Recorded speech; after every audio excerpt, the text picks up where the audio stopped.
ஓம் ஸ்ரீ வராகி. இப்போ நம்ம நிற்கிற ஸ்தலம் பேர் வரகூர் வெங்கடேஷ பெருமாள் ஸ்தலம். இந்த ஸ்தலத்துக்கு ஒரு மிகப்பெரிய பெருமை உண்டு. இந்த பெருமை நம்ம எல்லாரும் அனுபவிக்கணுன்றதுக்காக நாராயண தீர்த்த சுவாமிகள் இதை வழிவகுத்தார். இப்போ இந்த வராகன் யாருன்னு கேட்டால் இவர் தான் நம்ம பெருமாள்.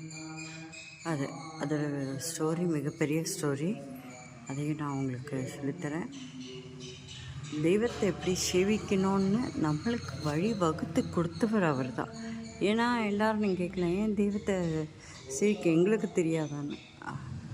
அது இல்லை, தெய்வத்தை சேவிக்கிறதுக்கு தெய்வம் கூறின ஒரு விஷயத்தை தான் அவர் சொல்லியிருக்க. இந்த காலத்தில் யாருக்கும் புரியாது, சரியா? அவர் எழுதின ஒரு பாடலும் உண்டு, அந்த பாடலும் உங்களுக்கு வழிவிடும். ஓம் ஸ்ரீ ஜெய் வராகி, ஜெய் ஜெய் வராகி.